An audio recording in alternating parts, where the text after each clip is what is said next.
Sebenarnya kesembuhan GERD anxiety yaitu kita harus punya pondasi bahwasanya hidup ini ya semua ada kodarnya, yaitu sebelum langit bumi diciptakan 50.000 tahun di situ Allah sudah menulis kodar-kodar manusia.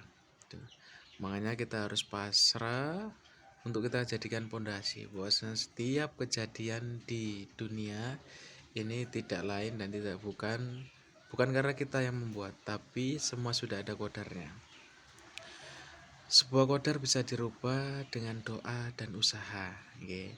Jadi kita minta sama Allah, kita ingin diberikan kodar-kodar yang baik.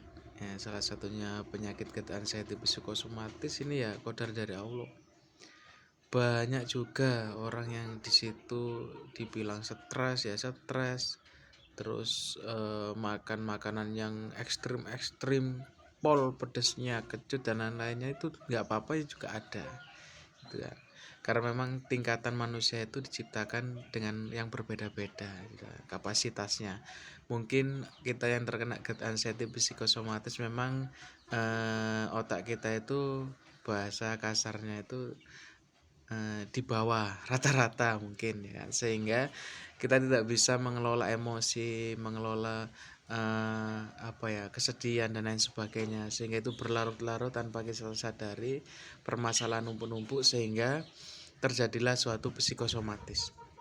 Jadi setiap kita berpikir hal yang jelek langsung terasa di tubuh gitu ya kan.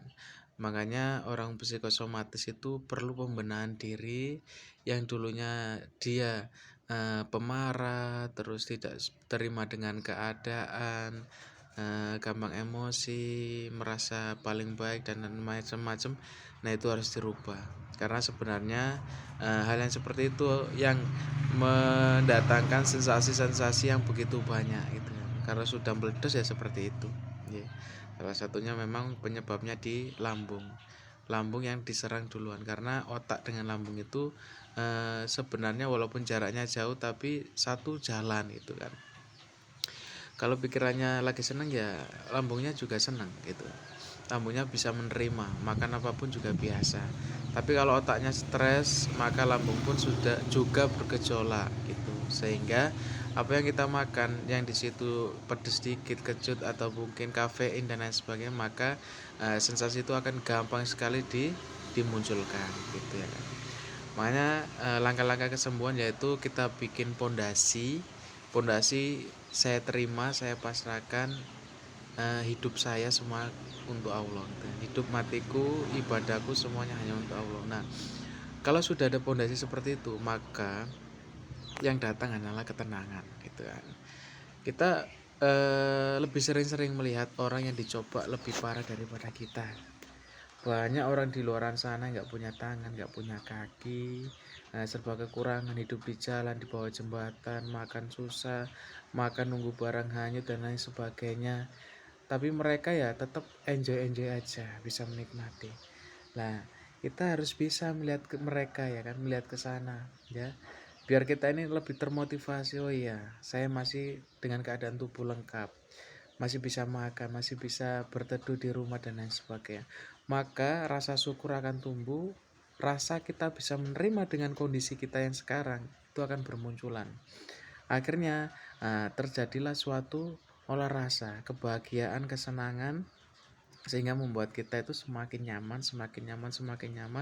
Sensasi yang tadinya hanya akan berkurang dan berkurang. Biasanya kalau sudah membaik itu yang terakhir itu sensasi kelingan ya kan. Biasanya ini ya, sisa-sisanya itu yang paling awet itu kelingan, sempoyongan itu ya kan. Itu yang paling awet. Tapi tenang, kalau Anda tinggal merasakan itu berarti itu sudah mendekati kesembuhan total ya. Sudah mendekati kesembuhan total, karena sensasi-sensasi yang lain itu sudah hilang gitu loh ya. Wajar tinggal kelingan, sempoyongan, tapi kadang ritmenya naik kerasa banget, kadang turun. Nah itu biasa, saya dulu juga gitu. Nah terus saja nanti lama-lama hilang nggak kerasa, dan Anda akan sembuh total ya. Pasti sembuh total asalkan kita doa, usaha, yakin, pasrahkan sama Allah. Jangan dipikir sendiri. Setiap masalah itu jangan dijadikan beban. Setiap masalah jadikan doa ya kan. Ada masalah dalam pekerjaan, jadikan doa. Jangan dipikir ya gimana ini gimana. Nah, setiap ada masalah dengan keluarga, teman ataupun siapapun, jangan jadikan beban, didoai ya kan.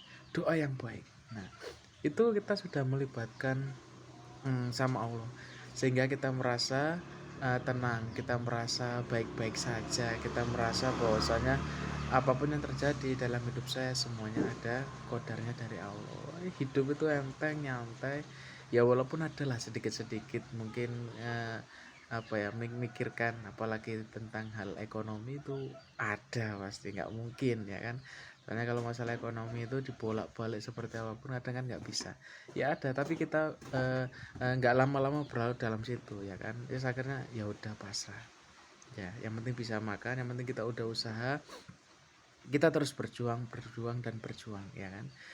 Nanti akan kesembuhan itu datang ya. Sabar, saya dulu juga lama ngerasain sakit itu, lama sama, ngabisin uang banyak, biaya banyak, jatuh bangun, hampir putus asa dan lain sebagainya itu sama, ya kan. Bahkan merasa ini penyakit yang sangat-sangat luar biasa, tidak ada obatnya, susah sembuh dan lain sebagainya. Tapi tenang kawan ya, pasti sembuh. Saya dulu takut apa-apa, takut yang macam-macam, naik motor dibonceng takut, mandi takut, dan lain-lain takut, semuanya takut ya. Semangat, saya tahu apa yang kalian rasakan, makanya saya hanya bisa mendoakan buat semua yang terkena GERD anxiety psikosomatis, mudah-mudahan bisa sembuh seperti apa yang saya rasakan, bisa menikmati hari-hari, bisa beraktivitas, berkumpul dengan keluarga, kembali lagi merasa bahagia, senang, damai ya. Harus bisa ya mengontrol emosi dan masalah-masalah yang lainnya. Dadah, assalamualaikum.